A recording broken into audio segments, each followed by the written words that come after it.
നമ്മുടെ വേദനകൾ വഹിച്ച ദൈവപുത്രൻ.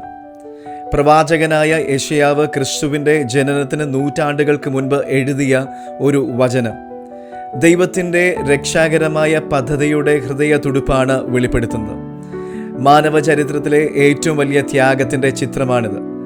യെശയ്യാ പ്രവാചകന്റെ പുസ്തകം 53-ാം അധ്യായം 4-ാം വാക്യത്തിൽ, സാക്ഷാൽ നമ്മുടെ രോഗങ്ങളെ അവൻ വഹിച്ചു, നമ്മുടെ വേദനകളെ അവൻ ചുമന്നു, നാമോ ദൈവം അവനെ ശിക്ഷിച്ചും അടിച്ചും ദണ്ഡിപ്പിച്ചും ഇരിക്കുന്നുവെന്ന് വിചാരിച്ചു.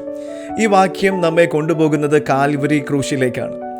അവിടെ നടന്നത് കേവലം ഒരു മനുഷ്യന്റെ മരണമല്ല, മറിച്ച് മനുഷ്യവർഗത്തിന്റെ സകല ഭാരവും ദൈവപുത്രൻ ഏറ്റെടുക്കുന്ന ഒരു കൈമാറ്റമാണ്.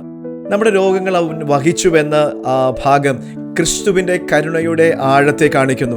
ഇവിടെ രോഗമെന്നത് ശാരീരിക അസ്വസ്ഥതകളെ മാത്രമല്ല, പാപം മൂലം ആത്മാവിനുണ്ടായ സകല തളർച്ചകളെയും തകർച്ചകളെയും സൂചിപ്പിക്കുന്നു. നാം അനുഭവിക്കേണ്ടിയിരുന്ന ശിക്ഷ പാപമില്ലാത്ത ക്രിസ്തു സ്വമേധയാ ഏറ്റെടുത്തു. നമ്മുടെ മുറിവുകൾക്ക് സൗഖ്യം ലഭിക്കേണ്ടതിന് അവൻ മുറിവേൽപ്പിക്കപ്പെട്ടു.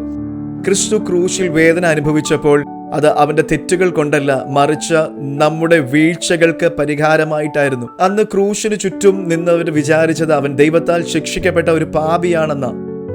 ലോകത്തിന്റെ പരിഹാസത്തിന്റെ നടുവിലും അവൻ നമ്മുടെ വേദനകളെ സ്നേഹത്തോടെ ചുമന്നു. യഥാർത്ഥ ജീവിതത്തിൽ നാം ഒറ്റപ്പെടലിന്റെയും നിരാശയിലൂടെയും കടന്നു പോകുമ്പോൾ ആരും നമ്മെ മനസ്സിലാക്കുവാനില്ല എന്ന് പരാതിപ്പെടാറുണ്ട്. എന്നാൽ ഈ വചനം നൽകുന്ന ഒരു ഉറപ്പ് മറ്റൊന്നാണ്. നമ്മുടെ ഓരോ വേദനയും വ്യക്തിപരമായി അനുഭവിച്ചറിഞ്ഞ ഒരു ദൈവം നമുക്കുണ്ട്. നാം അനുഭവിക്കുന്ന ശാരീരിക രോഗങ്ങളാകട്ടെ, മാനസികമായ തകർച്ചകളാകട്ടെ, അവയെല്ലാം ക്രൂശിൽ യേശു വഹിച്ചു കഴിഞ്ഞു.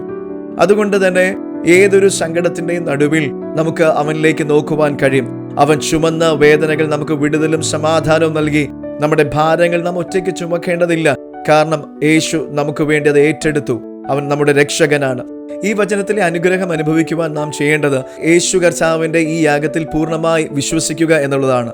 നമ്മുടെ രോഗങ്ങളെയും വേദനകളെയും അവന്റെ പാദത്തിൽ സമർപ്പിക്കണം. അവൻ അടിക്കപ്പെട്ടത് നമ്മുടെ സമാധാനത്തിനു വേണ്ടി ആണെന്നുള്ള തിരിച്ചറിവ് നമ്മുടെ ഉള്ളിൽ വലിയൊരു പ്രത്യാശ നിറയ്ക്കും.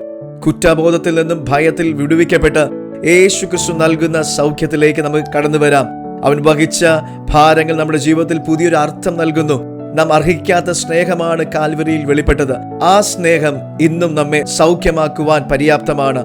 നിങ്ങൾ കരയുന്നതിന് മുൻപ് നിങ്ങളുടെ സകല സങ്കടങ്ങളും ക്രൂശിൽ ഏറ്റുവാങ്ങിയ ഒരു സ്നേഹനിധിയായ രക്ഷകൻ നമുക്കായി കാത്തിരിക്കുന്നു. God bless you.